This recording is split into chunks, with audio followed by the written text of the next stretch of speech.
You're listening to the Hawke Media podcast, a podcast dedicated to helping entrepreneurs and executives crush the digital marketing game. Whether you're looking for techniques and strategies or tools and resources, you've come to the right place. Let's get into the show. This is Erik Huberman, and you're listening to HawkeTalk. I'm here today with Toni Ko. How are you? I'm good, Erik. How are you? Thank you for having me. Yeah, no, thank you for being here. And so to start, I always like to say, you at this point, you've built an amazing beauty empire, and you're an incredible entrepreneur, investor. I have to ask, at 3-4 years old, were you designing makeup lines and trying different things? Where did it all start? Let's take it back to the 3-4-year-old Toni. I was not designing makeup, that is for sure, but I don't know why, but I've always known that I was going to live a very unique and different life from very young age. I don't know if it was 3 or 4, but at least when I was in elementary school, I'm talking about 4th grade, 3rd grade or 4th grade, I still remember I was 3rd grader going, I'm not gonna get married and I'm gonna be my own woman. That's awesome. Yeah. And where were you born? Give me the background. Where did life start? Yeah, so that's South Korea. So I was born and raised in South Korea till 1986. And I was 13 years old when my family moved here. It was really amazing when we came. I still remember landing in LAX and just breathing in the fresh air and the sunshine. And I'll never forget that moment. That's awesome. And so were your parents entrepreneurial? Tell me a little bit more about your parents. Yeah, so actually both my parents come from entrepreneurial families. So my grandfather was an entrepreneur. So part of me is North Korean. So my dad's side, we're from North Korea, but we're not defectors. My grandfather moved to South Korea during the Korean War, and what happened was he actually thought that if there's just a battle, he's just gonna move to the south for a little bit, and once the battle's over, he was going to move back to his town. That never happened. The border closed, and he was never able to go back to his family. And the only person he brought with him to the south was my father. So basically, our entire extended family on my father's side is in North Korea, and we don't know whether they're alive or they're dead. We don't know what happened to them. But and my dad was at this time about maybe 6 or 7 years old. And so they started a new life in Korea, and my grandfather was a very successful businessman in Korea. We were in a garment textile business. Okay, nice. Fabric dyeing business. That's what they were doing. That's what they did. And then we dabbled on that garment textile business until we moved to US in 1986. And so what caused that move? Why did your parents want to leave everything they knew? Better life. Why do people come to America? We come for better opportunities and better lives. Nice. Got it. And so did he have a plan coming in, or was it just I don't want to be in South Korea anymore. Let's just go to the US and figure this out? Well, I was so young that I didn't know, but obviously my parents, there had to be, for better life for their children. And, I'm talking about 1986. This is pre-1988 Seoul Olympics. And this is when Korea, it was a very different Korea. 1980s, early 80s was a very different country. But I was so young and I had no idea. And all I thought was, oh my God, I'm going to America. I get to eat all the bananas I want. And the houses have swimming pool in their backyard. And so that was me. Got it. And so you land here. Where did you end up in the US? Where did you start?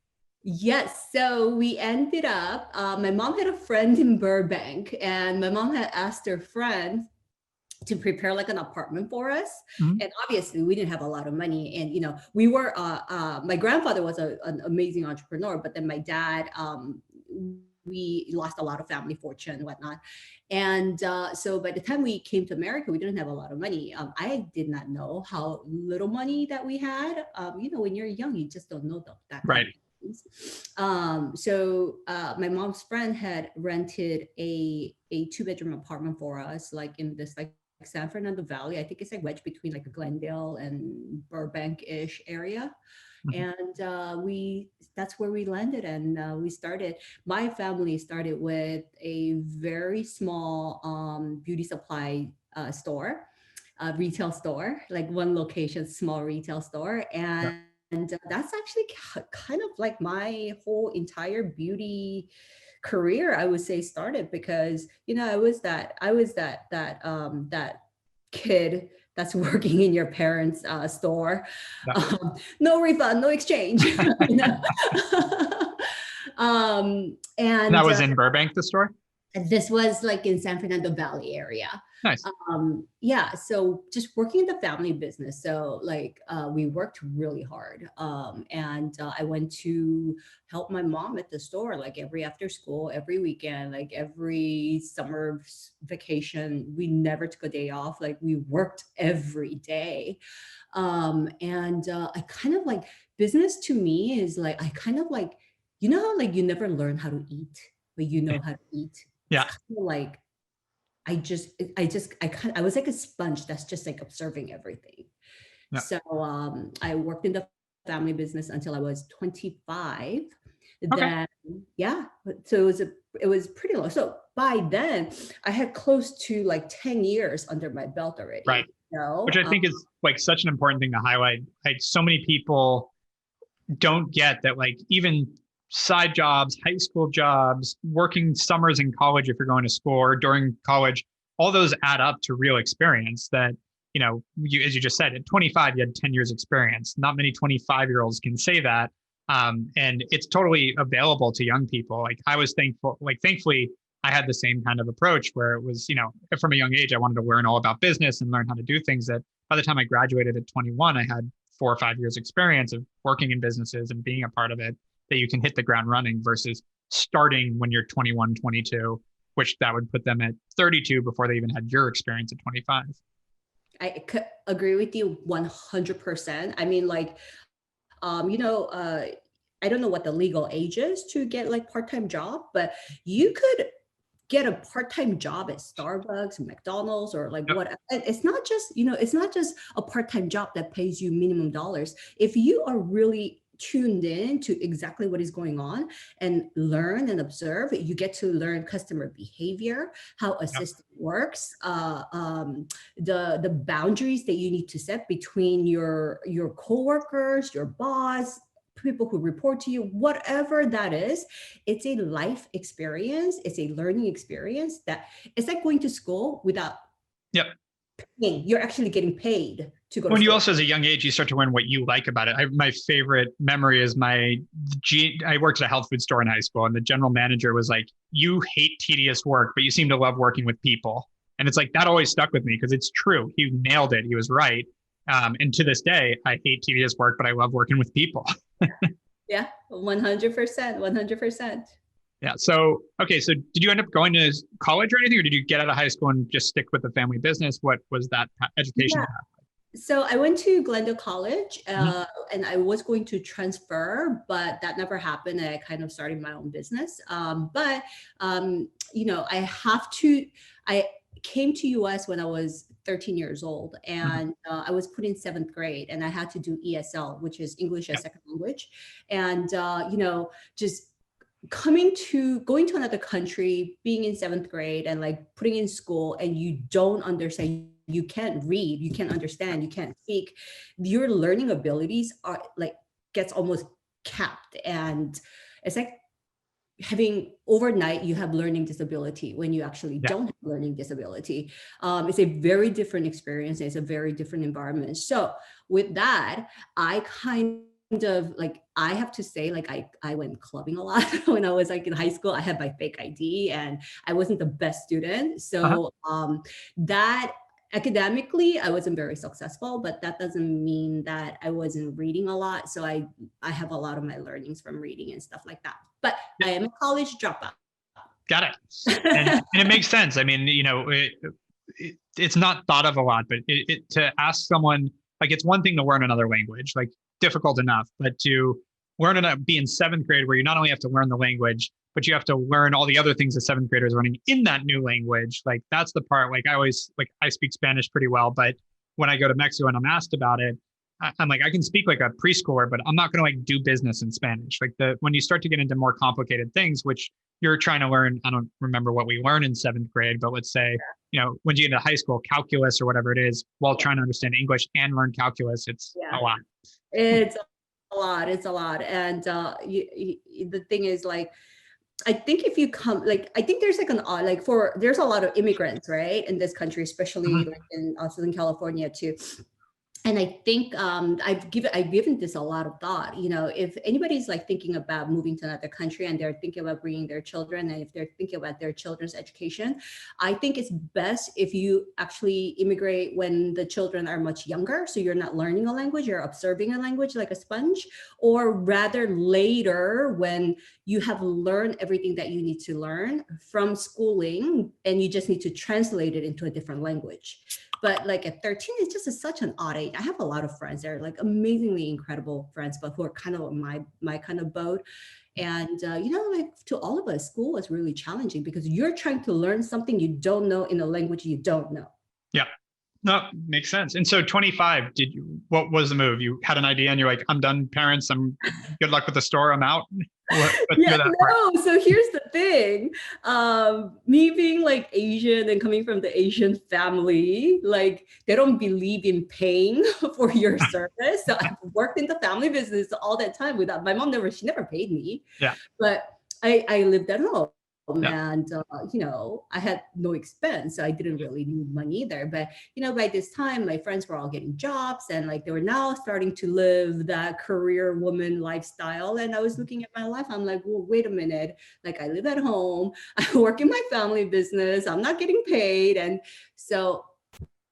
I saw a really great opportunity. I love makeup. I love cosmetics myself. And I was going to a drugstore to buy some of the products, and products were really not good. The quality was really bad. And I wanted to go to a department store and buy fancy items. But again, my parents didn't pay me. So I didn't have a lot of money, so I couldn't really afford it.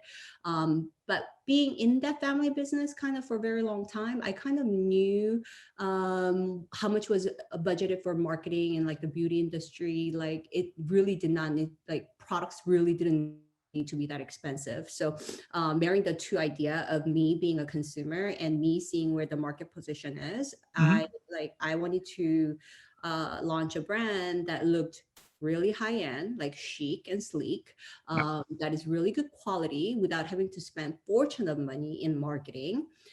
So my preferred marketing method was the tested and true, the oldest marketing method, word of mouth.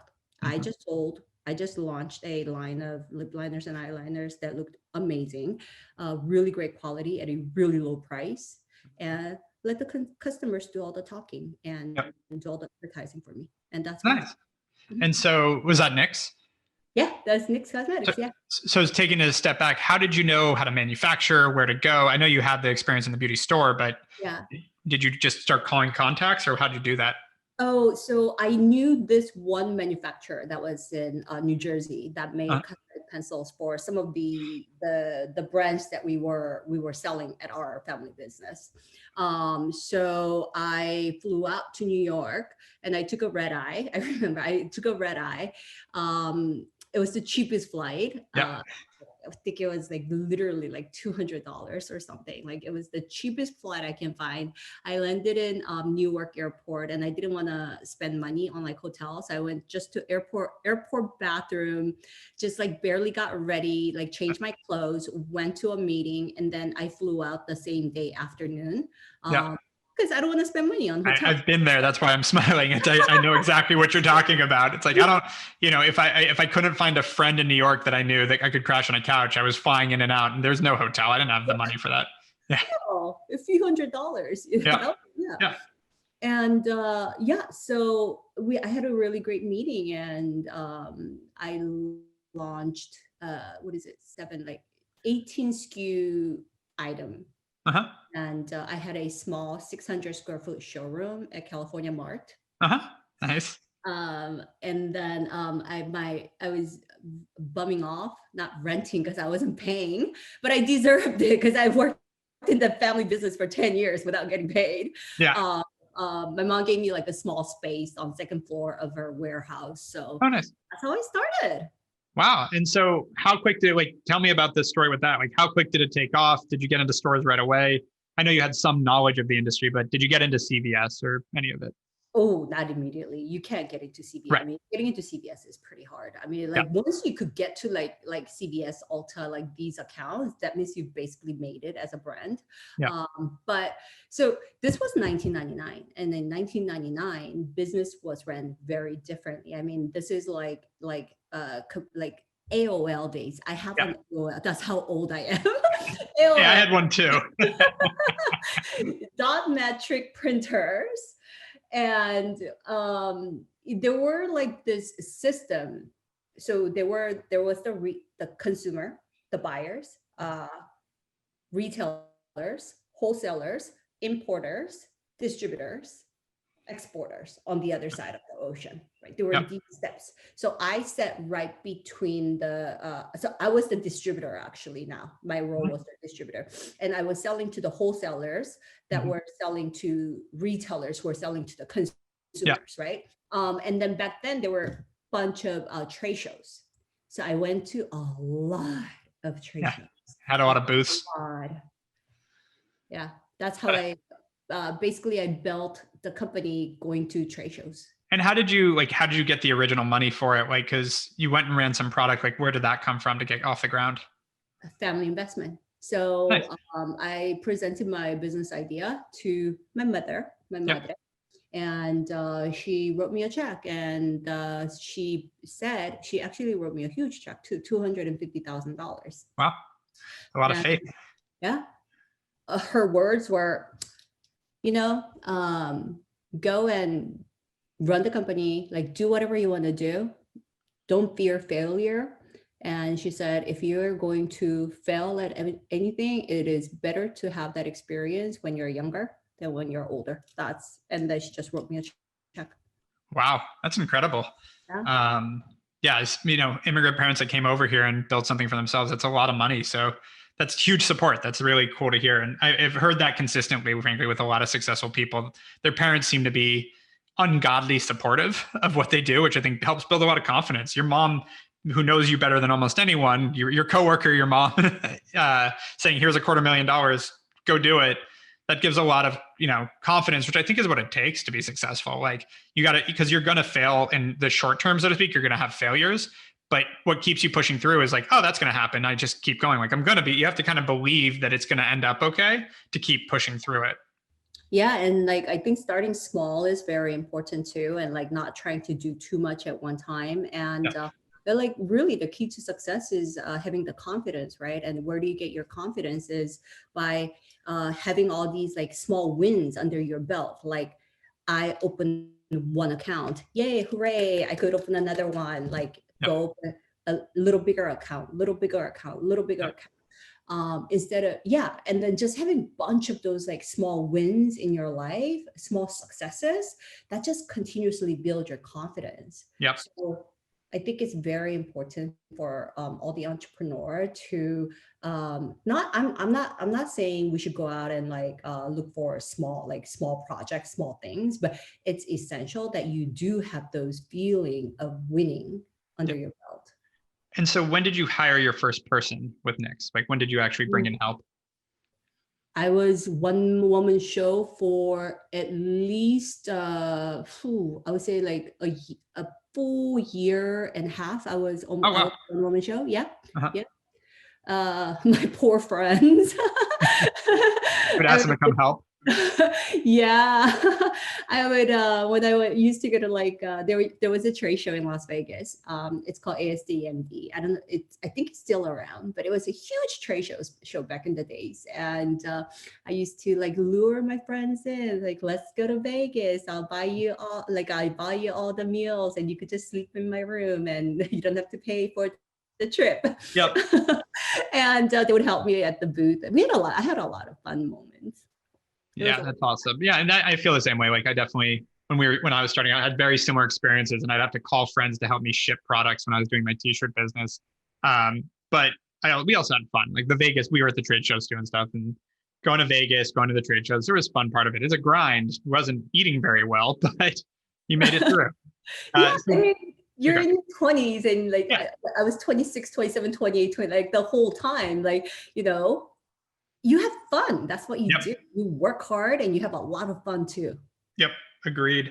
And so when did you feel like Nix had hit that level of success? When did you look up and go, wow, I built something here? You know, the first year of the business, and this is like me being like one woman company, small 600 square foot showroom in California Mart. Like literally, like my cost of operation is almost like nothing, and I did net sale of $2 million the first year. Oh, and But so that's amazing. but I had no idea that was a huge success. You don't know Yeah. what you don't know, right? True. I have no comparable Right. with other businesses, so I just didn't know what kind of a successful company that I had. I was like, Yeah. okay, next product. I was just moving on. And as you said, you did no marketing. You just focused on getting into retailers and building good product. Yeah. So basically, you know what? My whole thing is sell good product at a good price. Your consumers will tell you whether you have a good product at a good price. Like your consumers are the judges of your brand and your company. Yep. So yeah. So I think the first time I actually like looked at my business and said like, oh my God, like this is a real brand now is around like 2007-ish as the YouTube, that's when like YouTube kind of started to like really like take off. And that was years into business, right? that was what 8 years into business. Yeah. Yeah, 8 years into business. And like one day, like I just happened to watch YouTube and somebody was doing a tutorial and using like NYX Cosmetics. I was like, oh my gosh, I'm on TV. I gotta ask, so let's say year 7, do you remember like what kind of revenue range you were in? 2007, I think 2007, we were doing about $18 million. So I love, it's why I ask is because you had an $18 million revenue business that you had built off $250,000 your mom loaned you, and you didn't feel like you had built a major business until someone on YouTube randomly was reviewing your product, which is awesome. I mean, it's the reason I say that is because like I think it's important for people listening, et cetera. Like a lot of times you have your head down, you're just working, like you don't really know, and then you kind of look up, you're like, oh wait, what just happened? Oh my God, you like so nailed it. So I raised capital in 2009, and you know, so then like I had like all these like suits come through my doors, and they had like every single one asked the same question, and the question was, "Who's your competition?" And like every time I'm like, "What do you mean competition? I'm just doing my thing." Yeah, exactly. You're running your race, which like competition, or like I was never competing with anybody. Right. I was in my own lane, doing my own thing, and that's all I was focused on. When I think there's a brilliance to that, because I feel the same way, where it's like you got to just run your race, and there's a very small amount of industries where it's more of like a zero sum game where there's only so much market. Like I kind of understand the Uber Lyft situation, though I think it's going to change and it's going to be open to more. But like most industries, there can be hundreds of competitors and it means nothing. It's about what you're doing. It has nothing. You like competing is when you start copying, and when you try to compete, you end up doing the wrong things, like Samsung and Apple, which obviously doing well, but they start to copy each other. And then because that market is finite, it becomes different. But in beauty, there's a lot of room for plenty of competitors that you will never notice because there's plenty of business to go around. Yeah. And I've always said like, my thing is to everybody in kind of like my industry, right? And I wish everybody well, because as the industry grow, the market grows, right? And the because the market grew, the industry grew, and there's more brand, like it's in harmony. Yep. So if everybody does well, it's actually good for everybody. Yeah, exactly. And so you raised money in 2009. How was that? Like you had been able to probably run it pretty much how you wanted to up until then. How was it bringing in a partner?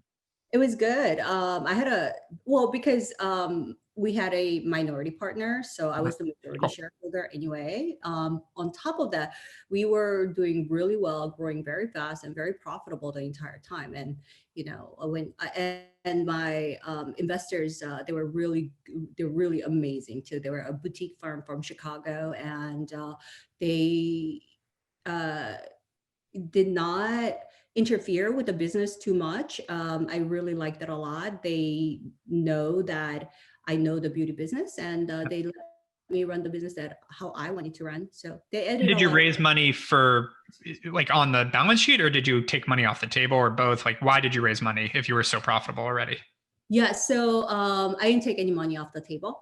Okay. I raised the money for intellectual value, actually, because I came to a point where my company grew and grew and grew. The brand was growing very fast, but I felt like I was stuck and I couldn't push forward. And that was getting into a larger market, which is like, I really wanted to get into CVS, or I really wanted to get into Walgreens. We were in Ulta, but 2009, Ulta was not as big of an account as it is today. They were big, but not as big as today.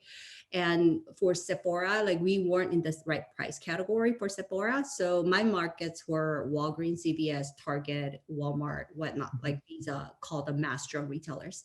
And I really wanted to get into one of those markets, and I couldn't find my way in. And and I realized that I need to be better connected with distributor, sales rep groups and things like that. And I didn't know any of the sales rep groups. So I was connected with my investor. Their name was HCP out of Chicago, and they had just exited out of a hair care company that sold in the same market that I wanted to sell in. That was like a really smart. Yeah. Very cool. And so how long, because you ended up selling the company a few years later, right? I did. We were on, so, when you bring on an investor, obviously they have their timeline to exit the business, and it was 5 to 7 years. And right at about 4 years, we were starting to talk about potential exit, and we exited 2 months shy of 5 years of their investment. Got it. And who'd you sell to? L'Oreal. You did. Awesome. And so how was that experience selling to one of the biggest? Oh my God, I'm so happy, ecstatic with the result. L'Oreal is a really great brand custodian, and I'm really happy that I got to sell my company. It's not, and how Eric, you understand, it's no longer your company, it's like your baby, right? Yeah. No, it's got to be a weird feeling. Exactly. Yeah. And I was going to say, when you started, was that did you even have an idea of what the future looked like? Were you I'm going to build a $50 million business, or I'm going to sell to L'Oreal? Or when you started, was there any of that future in your mind, or were you just I'm going to go start this because it's needed? I knew eventually I knew eventually I wanted to exit at one point. I wasn't building a legacy brand or company that I was going to pass down generation through generation. Yeah. Exit was definitely on my mind, but it just wasn't about how much or when. That wasn't really the numbers that I was constantly thinking of. Yeah. Got it. And I so had no idea I was going to sell a company for that amount to that company. Yeah. And so 2014, I assume never needed to work again. Fair to say? Yeah. And I'm pretty sure off memory, you pretty quickly went to work again, right? I did. So July 30, 2014 is the day I sold a company. Basically, that means that's when the wire hit my account, and that's kind of that cosme transaction. Yeah. So I went to office that morning, and I got an email that the wire had been sent. Opened my bank account, counted the zeros, and it was so very unceremonious too. Feeling is really weird. Well, and that's what I think that's another really, and I love these because most people don't ever get insight into this, but you assume that when someone sells a company for whatever it was, 8-9 figures, there's fireworks and champagne and a big celebration. And the truth is, you look at your bank account, you go, your heart jumps a little bit, I'm sure. And then you go back to whatever you were doing. Yeah. It's oh, okay. And very anticlimactic too. It's a weird feeling, but it also feels like like a overexpanded balloon that like literally somebody came and did boop. Yeah. And then there was nothing kind Yeah. of. Yeah. Yeah. No, So so how did you feel after you did it? Were you excited? Were you happy? Were you relieved? Were you a little sad? Like, what was that feeling once you exited? more sad. Yeah. Yeah. Yeah, my podcast went live yesterday with Barry, who founded Lenny and Larry's, and he had a mid 9-figure exit. And I asked him how he felt about that day he sold. He said, "Worst day of my life." No pause. Like, and that's for him. It happened 3 years ago, and he's like, no, still, like, he's like, from his perspective, he's like, I basically sold my cookie company to get a bunch of money that I now do real estate. So I basically traded being in the cookie business for real estate. I'd rather be in the cookie business. So, Yeah. and it's hard for people to hear because, like, yes, money. The thing is, I assume, as you said, you were hyper profitable. 2008, 9, 10, like at that point, you were making enough money that whatever your exit was, I'm going to ask, like, did you go out and buy anything crazy, or did you spend that money, or did it change your life at all? No, I lived in the same condo that I was living in. Yeah.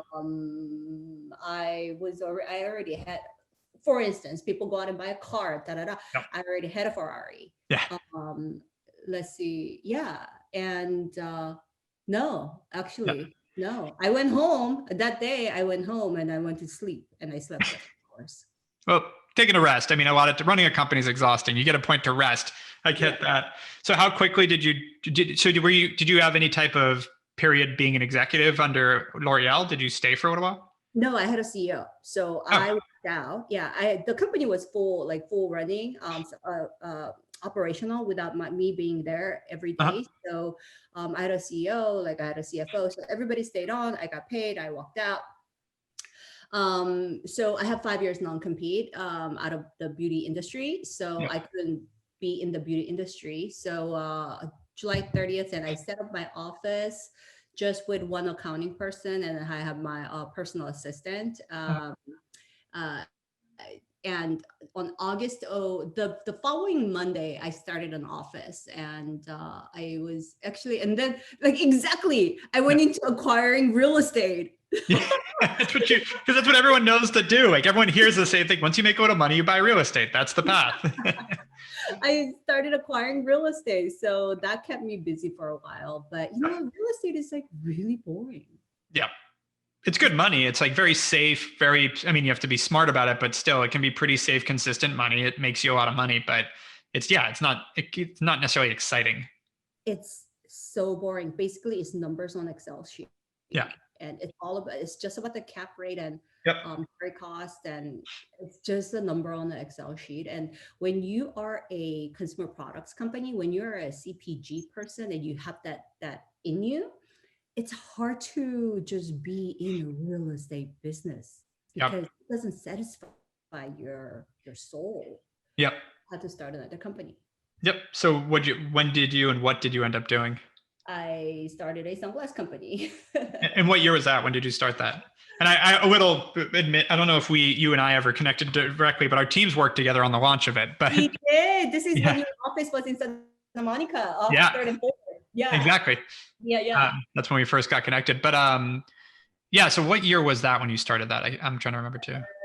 2016. So it was exactly 2 years after I started it 1 year after, and I launched it 2 years after.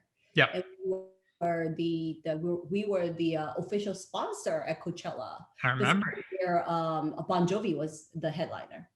Yeah, that was awesome. And how like, I guess one thing I'm curious about, like, you've made, again, at that point, you've probably bought some real estate. You're making plenty of money. It's super fun, and I agree, but like, what drove you, and how did you put in the work and the grind because starting a company, I don't care how much money you have behind you, you got to grind, like, to get something off the ground. Even if it took a year, like, you had to go source sunglasses, find a partner, designer, all that. Like, what drove you to do that? Was it just fun, or what about it drew you to it again? My intention was to do it for fun, out of passion. And I thought I did a lot of research on sunglass business, and I got into it. And I remember there were a lot of joy to it too. for instance, I got to China because I used to source a lot of my products from like China, and I used to go to like I used to do factory visits all the time in Asia. And there were like, with my last company, like there were one moment I'm like, I never want to be at a factory ever again in my life. And then the second round with the sunglass business, I got to a factory in Asia. I'm like, oh my God, I miss this so much. The squatty toilet and everything. But actually my second business, the sunglass business, was an epic failure. I've recently exited out of the sunglass business fully earlier last year, 2020. Yeah, earlier 2020. But I have to say, I had the company for about a little over 3 years, and it was an epic failure. I lost a lot of money too doing what I did. But one thing I could say for sure is I would not trade this experience with anything else, because it was an epic failure that taught me an epic lesson. And what's that? Be humble. So do you think you came into it and you were like, I did so well the first time, this is going to be easy, and that's how you came into it? Yes, sir. Yeah. Yep. Yeah. And I mean, you're very far from unique in that. There's I know that there's a certain like actual coefficient around the second time entrepreneur after an exit, and the failure rate is so much higher, because I think we all get used to it. Like, you had a cash flow business that was making tens of millions. I don't know, it got to hundreds of millions of dollars. You were able to throw money at things that you needed to fix. Like, when you have that type of operating business, you can spend money to fix problems. When you're back to a startup, you're used to that type of operation. You also have money that in your own bank account that you could use. So you start doing the same kind of habits, but you don't have the revenue to match it yet. And it can do that, I assume, is part of what happened. 100% and some more. Yeah. I was like, oh, fine, write a check. How much is it? Fine, pay the bill, pay the invoice, I didn't have a sales department. I had a marketing department, graphic, I didn't have a sales department. And the thing is, like, I was like, I realized how much running a startup business I had forgotten over the years. Because I was so used to everybody doing everything for me, not beginning stage, but at a later stage. I had the company for close to 15 years. Right. And I had 250 employees. So, you come out thinking you know everything, but you really don't. Yep. No, and I think, and it's valid. I think most CEOs wouldn't be self-aware enough for that, but would relate if they really were honest with themselves. It's like, if you have 250 employees, the amount you do as a CEO diminishes, other than coordinating and talking and meeting. Like, you do a lot less of anything else. So when it comes time to roll up your sleeve and do stuff, you're going to like, wait, how do I do this? Like, what am I doing? I remember I had a few years ago, and Hawke's been around 7 years, but it was, I think, 3 years ago, we had a client that on Thanksgiving was desperate to get some ads live. I didn't want to make anyone on my team work Thanksgiving. So I was like, I'll just do it. I hadn't been in Facebook for 2 years. And I opened it up. I'm like, oh, shit. I figured it out, but it was like, I have a team of 40 Facebook buyers, I think, and I had no idea. It took me a little while. Yeah, and things change so fast these days. And I was flabbergasted at how little I knew. Yeah. So that was such an amazing experience. Yeah. Like, horrible yet amazing. Yeah, listen, it's a bad experience, but if you learn from it, and I'm sure you'll end up better for it, because that brings us. Where'd you go from there? Like, how long did you stick with that before you decided to step out? Because I assume it wasn't until 2020. Like, it sounds like you were already kind of out, but now you're fully out. Yes. I was trying to make it work, and it just wouldn't. And I actually, and that during that time, my non-compete expired. So that was 2019, July 30 is when my non-compete expired. And I was free to do what I really have passion and my talent, an industry that I really have passion and talent for. So my non-compete expired. So I started a new beauty company. And as I started a new beauty company, I exited out of the sunglass company. Nice. And so I want to hear about the beauty company. So it's called Bespoke Beauty Brands. Uh-huh. The easiest way to say is it's a beauty incubator. Uh-huh. It's a little bit different because we're not incubating a company and let the brand each go a brand go off. But I do an equity deal with influencers and celebrities, fashion designers. The first brand we did was with Kimchi Chic, the drag queen from RuPaul's Drag Race. Second brand that we just soft launched and we're gonna launch in Target on January 17th is with the fashion designer. His name is Jason Wu. So it's a collaborative partnership equity deal. Uh-huh. Nice. That's awesome. And so what are you doing as a part of it? Like, are you just opening doors, getting them into stores, giving them guidance? Like, how are you partnering? No, we do everything. Oh, so you do everything and they're putting their name on it and helping be the promotional line. Yeah. They're the inspiration. So basically my company is a facilitator of their dream. Yeah. Got it. Mm-hmm. And how many people are you at the company now? Right now we are about 18 total. But some of the office staff, there are staffs that could do work from home, but unfortunately the warehouse cannot be ran on work from home model. So, we do have the warehouse operating. But there's, I'm like right now, currently I'm down like 3 people at my warehouse. Yeah. So it's challenging. Yeah. Crazy time. And so last couple of questions for me, what's next? Where do you want to take this? Like, what do you think's next for you?